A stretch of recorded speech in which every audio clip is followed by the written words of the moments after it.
Okay, so today we're going to look at our last section in Unit 5, which is over inverse functions. And our objectives really are for you to find the inverse function formally and verify that two functions are inverses. I'm going to show you how to graph a function, decide whether the function has an inverse, and then we're going to look at how to find inverses algebraically rather than graphically. So I am going to try to make this a little bit bigger.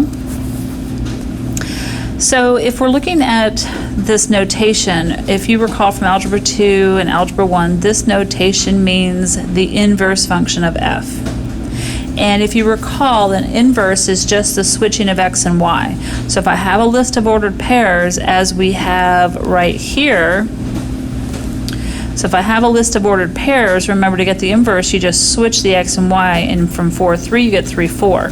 From 7, 2 to 7, 6, 1, 1, 6. That's really what an inverse is in its most simplest form. These other inverses here, we have a function here where we're multiplying, and basically an inverse undoes that. We're going to divide x by 3 instead of multiplying by 3.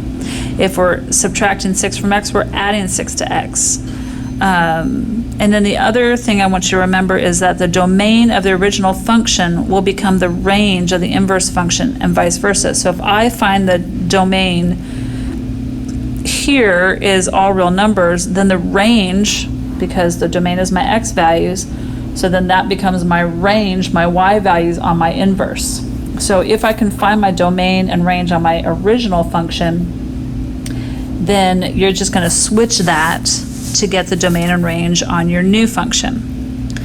So let's start with verifying whether two functions are inverses algebraically.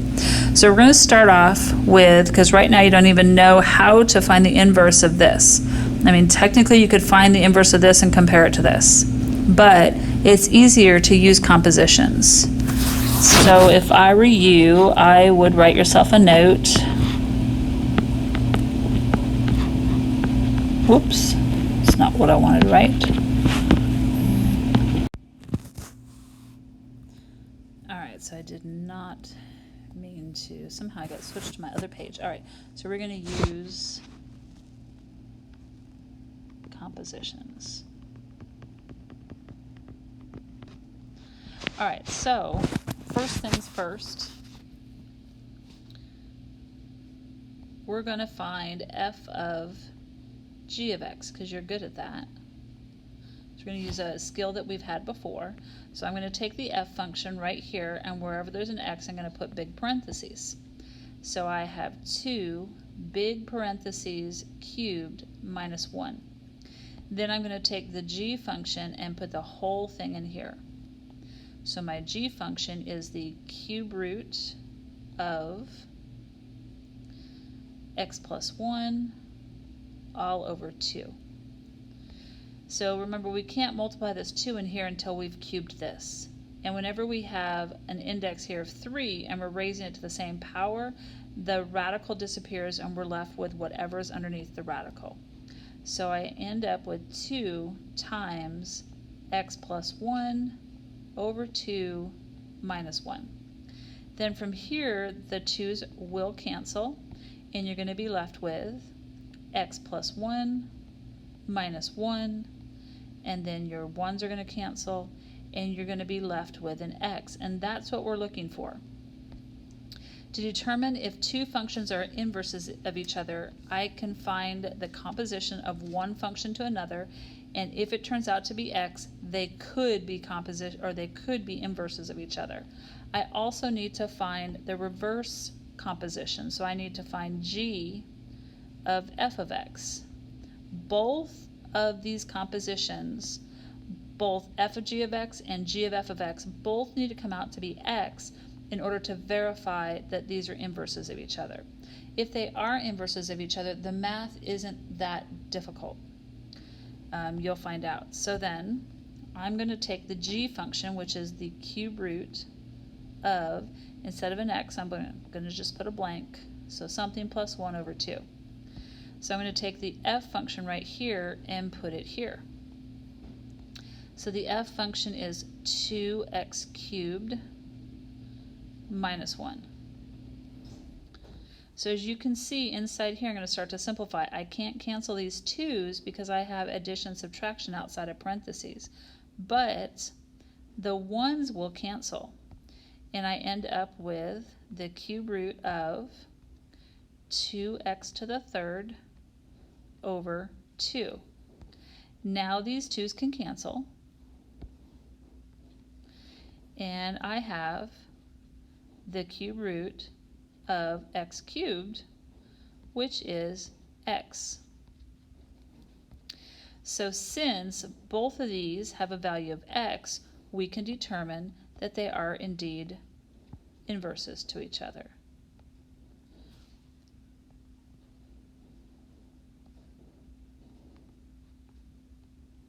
So write yourself a note.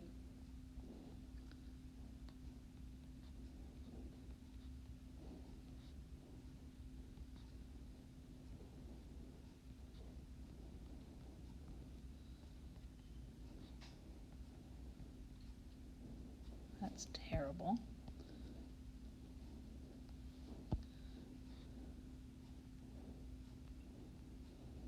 I'm just going to abbreviate that. I'm going to leave it at that. The functions are inverses. Okay? So that's how you can determine them algebraically. Then this part is kind of a different looking question. It says which of the functions is the inverse of the f function. So which of these two is the inverse to this one? So we can still use compositions. I can find f of g of x and then f of h of x. Whichever one gives me an x, then I'll find the inverse composition to make sure that that is also x, and then I can verify them. So let me draw a line here. All right, so let's start off with f of g of x. So my f function is this 5, right? And then something minus 2. So instead of this x, I'm going to put the g in place of that x. So the g function is x minus 2 all over 5.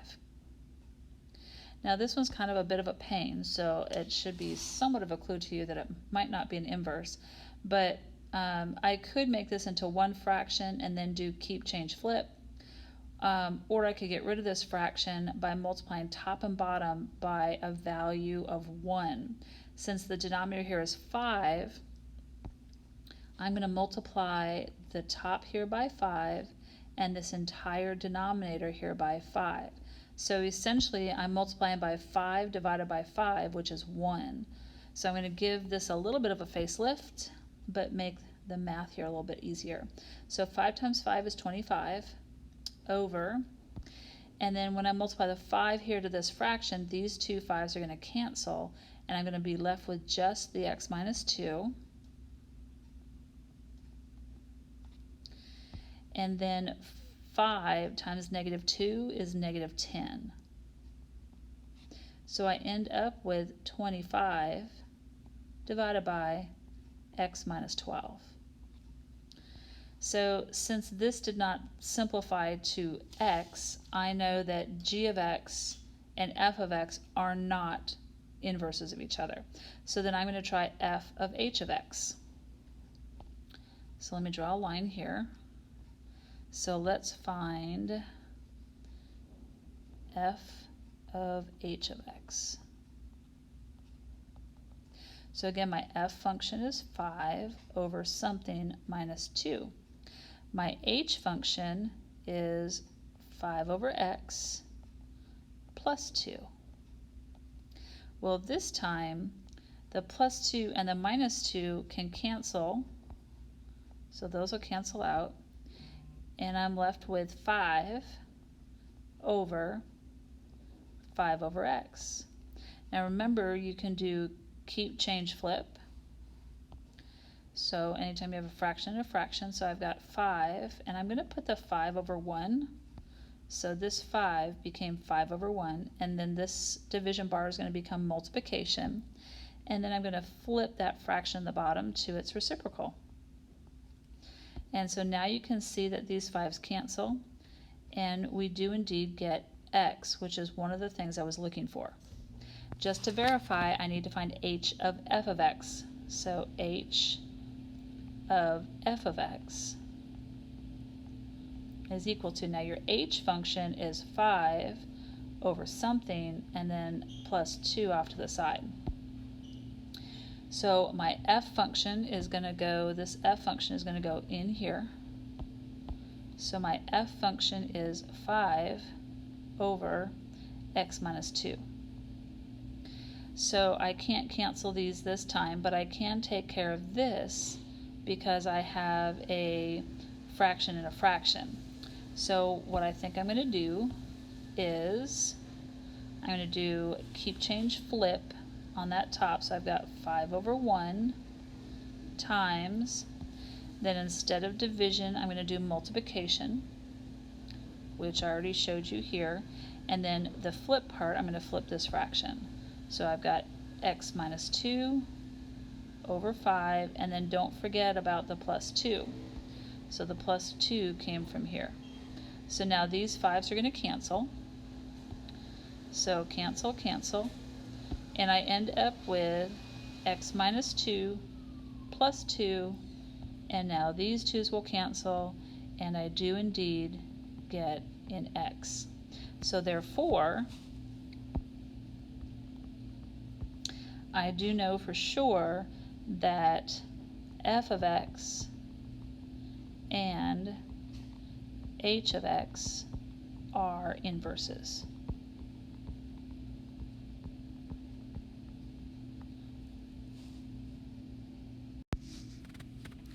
All right, next we're going to look at the graph of an inverse function. So as you look at this particular example here, this line right here is your f of x, your original function. 100% of the time, a function and its inverse will be reflected over this line y equals x. So if I were you, I would highlight that line. And this is how you do it. So you can take, this happens to be a curve, but you can take any point you want to, no matter what your original function is. If it's here or if it's here, just find points that are nice integer points on that curve. And then remember, with an inverse, you switch the x and the y. So if this ordered pair was AB, or it could be anything, 3, 2, whatever it is, switch it to 2, 3. So notice that these got switched. What will happen is that these 2 points, which are now inverses of each other, are reflected over this line y equals x. They are exactly the same distance from the point to the line, just like in geometry. This is a perpendicular distance from here to here. They're equal distance. So if I chose a point here, its reflected point would be over here where they're equal distances. Now, so that's what I would suggest. So write yourself a note. You're going to have a couple problems in your homework where you need to graph the original. So graph original. Then the second step would be to graph y equals x, and I always make that a dotted line just like this picture shows it here. And then the third step is to, that's really a 3, is to switch x and y's to find and graph the inverse. Okay? Then the other thing I want to point out is, whoops, make this a little bit bigger. All right, so now you learned in Algebra 1 and Algebra 2 that to find the inverse, and we haven't gone over algebraically yet, but to find the inverse of a function, all you have to do is switch the x and y and then solve for y. The only problem is not every function has an inverse. So what you have to pay attention to is that function one-to-one? And so a function exists if and only if that function is one-to-one. And what that means is it going to pass the horizontal line test? So if you remember the horizontal line test, if you run a horizontal line through a function, it will tell you whether the inverse is a function. Well, it also tells you whether it has an inverse, because if I run the horizontal line test through this function and its inverse is not a function, then we can't call it a function. It's not going to be an inverse. So I would highlight this, that you can use a horizontal line test just to see if your graph is one-to-one. And so as you can see on this graph here, it is not one-to-one because it doesn't pass that horizontal line test. So since this does not pass the horizontal line test,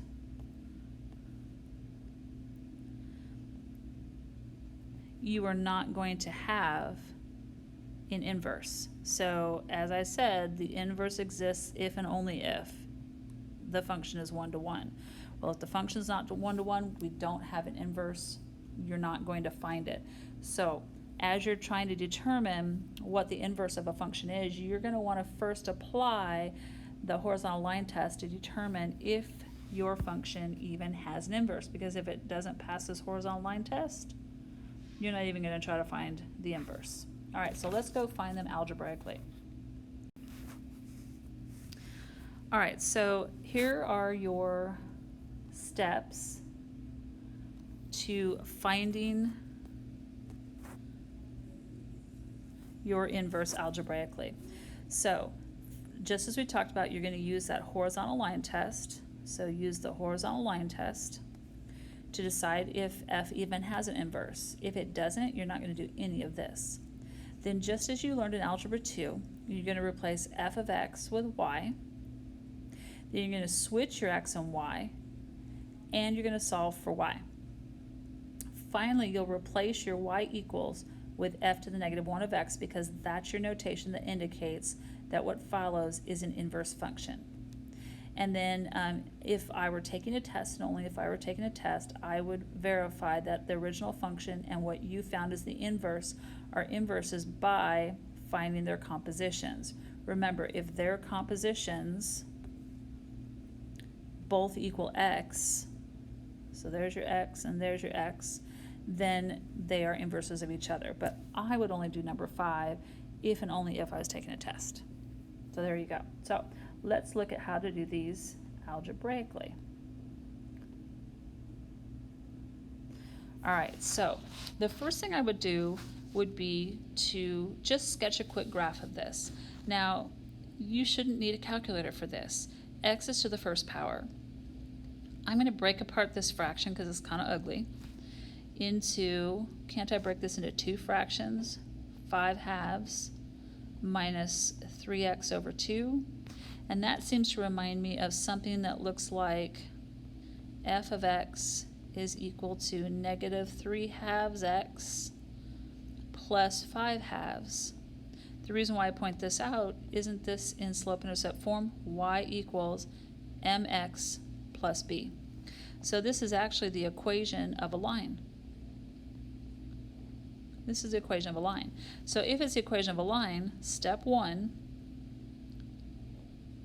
I'm going to sketch this to see if it passes the horizontal line test. Now, I don't have to take much time at all to sketch this. I know it crosses the y-axis at positive 2.5 and it has a negative slope. So I'm just going to sketch it so it looks like that. That's definitely a possibility. Now, if I apply the horizontal line test, it definitely passes it. So we are indeed one-to-one. So it passed that horizontal line test. Because it passed the horizontal line test, I know that I can find its inverse. So I am going to replace the f of x right here with y. So y is equal to, And I'm going to use the original function because it's going to be easier to find the inverse if I just use the original form of that function. So here we go. Then step 3, I'm going to switch the x with the y. Nothing else moves. The 5 minus 3 over 2, that's all going to stay there. I'm just switching, putting the x here and the y here. So x goes here equals 5 minus 3, and the y goes here over 2. Now you want to solve for y. Since the variable that I'm solving for is imprisoned inside this fraction, and so I'm going to rewrite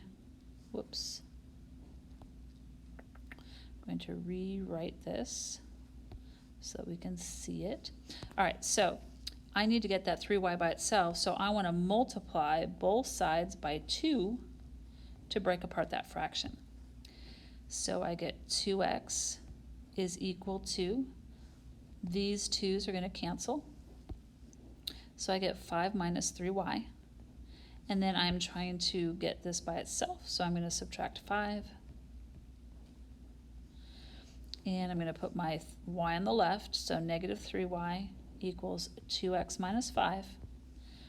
And then to solve for y, I'm divided by negative 3. I'm going to divide the whole thing over here by negative 3. And finally, I'm going to replace the y equals with f to the negative 1 of x equals 2x minus 5 all over negative 3. Now, if you want to split that into 2 fractions, be my guest, but you don't have to. Okay? Now, if I needed to find the domain and range of this, I would find the domain and range of this. Now, I have to say I have a fraction, but there's no variable in the denominator. So the domain of this fraction is all real numbers, negative infinity to positive infinity. And in addition to that, this fraction can come out positive, negative, or 0. So the range is also negative infinity to positive infinity. And so that means for the inverse, I'm going to have the same exact thing. All right, last one that we're going to do, and then we'll be finished. So let's look at this one. So if I were you, I would pause the video, try to find the inverse here. Don't forget that when you switch the x and the y, you're going to get the y underneath here. Pardon me for yawning. Clearly I'm tired. It's way late, almost 6 o'clock, and I'm still at school. Don't forget that if you have a y underneath here, you're going to need to raise this radical to the same power as its index. So pause the video, try to find the inverse, and then restart it and check yourself. Okay, so the first thing that you want to do is determine, does it even have an inverse? So I'm going to check to see if it's 1 to 1. Now this happens to be the graph. The parent graph is a radical. And remember, the graph of a radical looks like this. This one just happens to be, it actually has a horizontal stretch or shrink. We didn't talk about that, so don't you worry about this. But basically, this is inside the function, so isn't it moving it to the right 3? So I know for a fact that my graph is going to look something like this. This graph passes the horizontal line test, so it is indeed 1 to 1. Which means it has an inverse. So then we're going to go to step 2, and I'm going to replace f of x with y. And then in step 3, I'm going to switch the x and the y.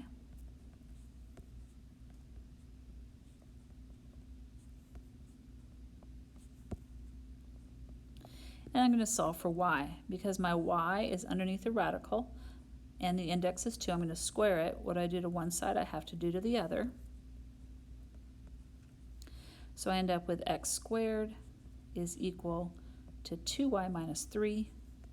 I want to solve for y, so I'm going to add 3. And then I'm going to switch and put my 2y on the left and my x squared plus 3 on the right. And then finally I'm going to divide by 2. And I get y is equal to x squared plus 3 all over 2. And finally, replace y with f to the negative 1 of x is equal to x squared plus 3 all over 2. So this is my final answer. Now, if we had to find domain and range of this inverse function, you need to come back up to here to find domain and range here. So the domain of the main function, the leftmost x value that we're going to have, we're going to assume is about